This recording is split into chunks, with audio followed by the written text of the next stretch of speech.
گرتی یک قبض جنورا خان خدا قوت ويكوني حبيبي أحمدا هجن عرش وفرش وكرسي وقلم هجن لوح وأنبياء محتشم صالحا تسبيح كل نورا شكب 600,000 وشهار وبستوات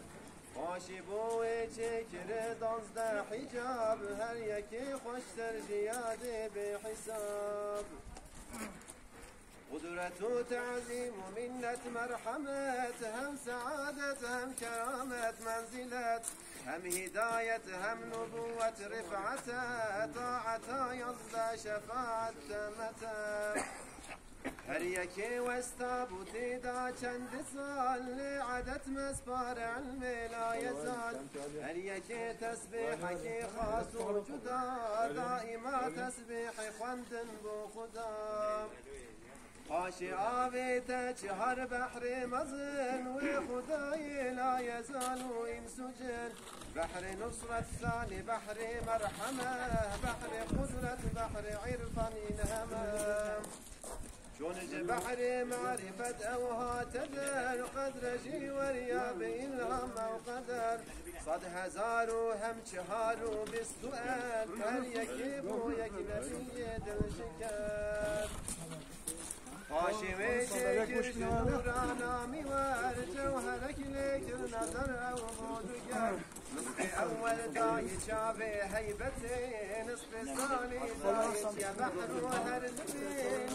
تنسو هيبتي قد ناني أمكلي أو بحر تفتع دخان كف يهردو دخان دو آسان ميبكادي تكرجي شارشي زعرش كرسي وقلم لوحة فات أمري فاتشاه لا يزال مالك الملك جليل ذو الجلال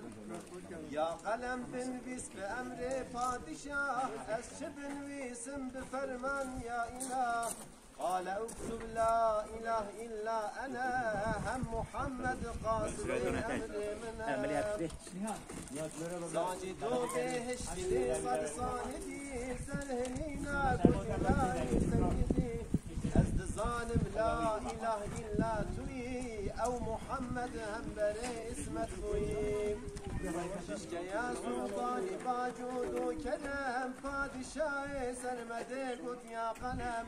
قرن ابويا او محمد لوح عاش من نسينا وجود طابفاش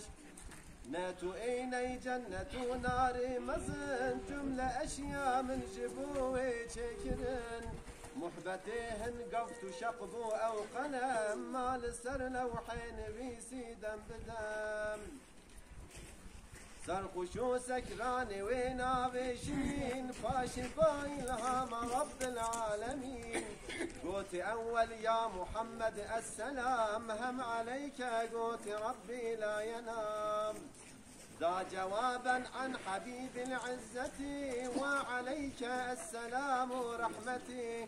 ويا سنة لو سلام رد فالجملة أحوال فاشي هنجيكر نعاد وين بيسي بك وأمة قنجكار جنتي وعاصيان ديبش نار أمة أحمد نويسي أهل نور أمة مذنبة رب غفور جملة أحوال عالم بشكام وين بيسي بوريوش قلم قرد بيتنهن جناري بالنجاة ويشفو شوقكم ببيجن الصلاة